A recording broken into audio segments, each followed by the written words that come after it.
Assalamualaikum warahmatullahi wabarakatuh. Alhamdulillahil qa'id yauma la yanfa'u malun wala banun illa ma atallahi biqalbis salim. Ashhadu an la ilaha illallah wahdahu la syarikalah wa ashhadu anna Muhammadan abduhu wa rasuluh. Allahumma salli wa sallim ala sayyidina Muhammadin wa ala alihi wa ashabi ajma'in. Amma ba'd, fa ya ibadallah ittaqullah usikum wa iyya bitaqwallahi faqad fazal muttaqun. Muslimin yang dirahmati Allah sekalian, saya berpesan buat diri saya dan sidang jemaah sekalian agar marilah kita bertakwa kepada Allah Subhanahu wa taala dengan mematuhi segala suruhannya dan menjauhi segala larangannya. Semoga kita semua beroleh keberkatan hidup di dunia ini dan kebahagiaan abadi di akhirat kelak. Ma'asyiral muslimin rahimakumullah. Sesungguhnya Allah Subhanahu wa taala telah menciptakan manusia dengan sebaik-baik ciptaan, lagi mulia di sisinya. Manusia diciptakan dengan sekujur jasad yang dengannya segala keperluan duniawinya seperti makan, minum, mencari nafkah, meneruskan zuriat keturunan mampu dilaksanakan dengan sebaiknya.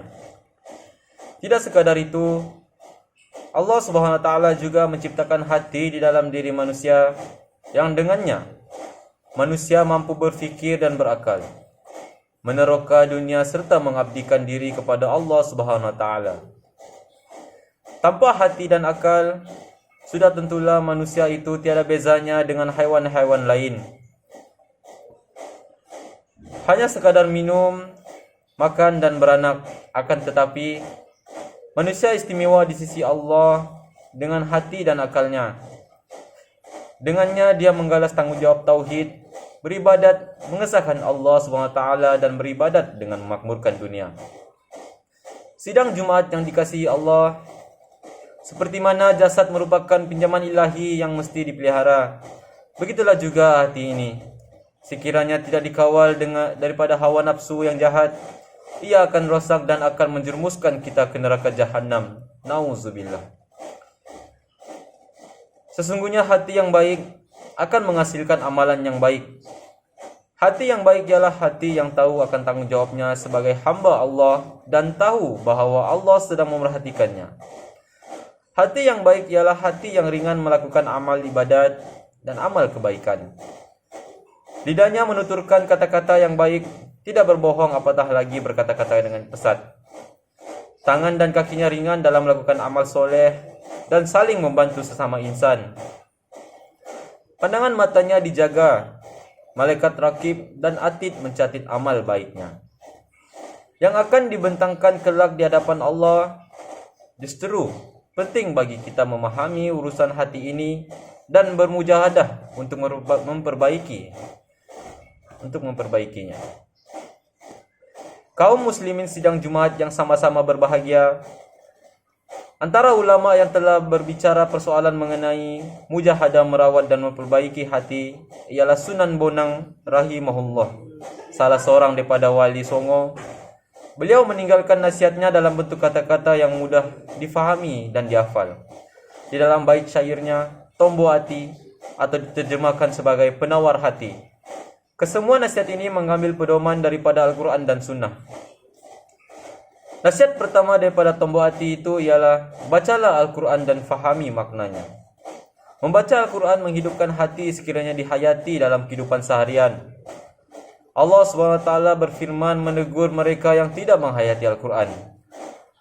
Afala yatadabbaruna al-Qur'ana am ala qulubin aqfaluha. Mahfumnya, setelah diterangkan yang demikian, maka adakah mereka sengaja tidak berusaha memahami serta memikirkan isi Al-Quran? atau telah ada di atas hati mereka kunci penutup, yakni yang menghalangnya daripada menerima ajaran Al-Quran. Surah Muhammad ayat 24. Daripada ayat ini, Allah SWT bukan setakat menegur mereka yang tidak menghayati Al-Quran, akan tetapi sekaligus mengajar kita cara untuk membuka penutup hati dan merawat hati yang rosak. Ma'asyiral muslimin rahimakumullah. Nasihat kedua daripada tombol hati itu ialah laksanakanlah tahajud. Tahajud merupakan antara amalan yang paling disukai Allah SWT.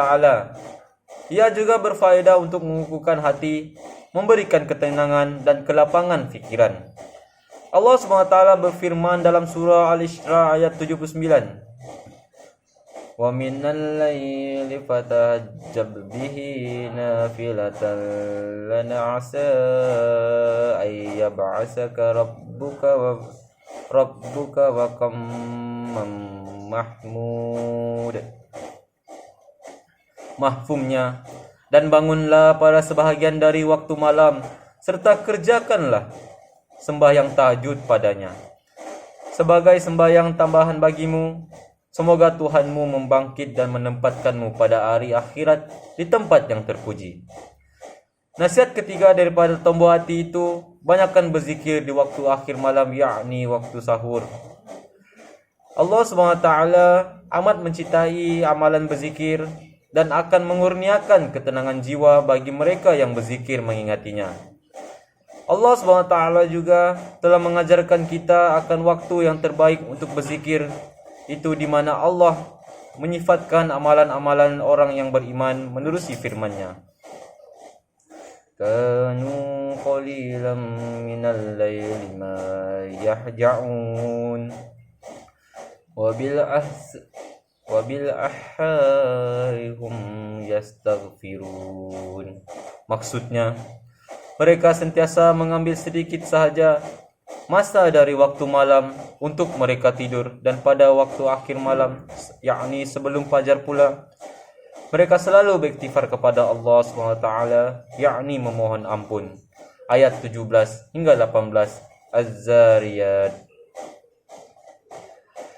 Jemaah Jumaat yang dikasihi Allah SWT sekalian, nasihat keempat daripada tombol hati itu ialah banyakkan berpuasa.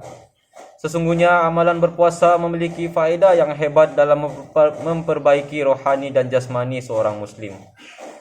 Faedah puasa bagi jasmani muslim ialah ia memberikan peluang untuk badan kita berehat daripada menghadam makanan, dan memberi peluang untuk badan kita memproses dan membuang segala sisa toksik yang berkeladak di dalamnya. Faedah rohani bagi puasa tentunya lebih hebat. Ia merupakan latihan bagi kita untuk mengawal hawa nafsu dengan mematuhi segala pantang larang dalam berpuasa. Di samping tidak makan dan minum, kita juga diperintahkan untuk mengawal pandangan dan kata-kata sepanjang tempo berpuasa. Puasa juga merupakan senjata kita melawan syaitan. Rasulullah SAW bersabda, sesungguhnya syaitan berjalan di dalam badan anak Adam melalui saluran darah. Hadis riwayat Bukhari dan Muslim. Para ulama mentafsirkan hadis ini bahawa berpuasa akan menyempitkan saluran darah buat syaitan dan menghalangnya sampai ke dalam hati muslim, serta mematahkan serangan dan hasutannya kepada muslim. Sidang hadirin yang dirahmati, nasihat kelima dan terakhir daripada tombol hati itu ialah bergaul dengan orang-orang soleh. Sesungguhnya teman kita adalah cerminan kita dan yang akan memberi pengaruh kepada kita. Sekiranya kita ingin menjadi orang soleh dan baik-baik, maka pilihlah sahabat yang baik-baik juga dan yang menjaga agamanya sesuai dengan nasihat Rasulullah SAW dan pesanan para alim ulama. Barakallahu li wa lakum bil Qur'anil azim wa nafa'ani wa ikum bima fihi minal lati wa zikril hakim wa taqabbala minni wa minkum tilawatah innahu was-sami'un alim. Aqulu qawli hadza wa astaghfirullah azim li wa lakum wa lisairil muslimina wal muslimat wal mu'minina wal mu'minat fastaghfiru innahu wal ghafurur rahim.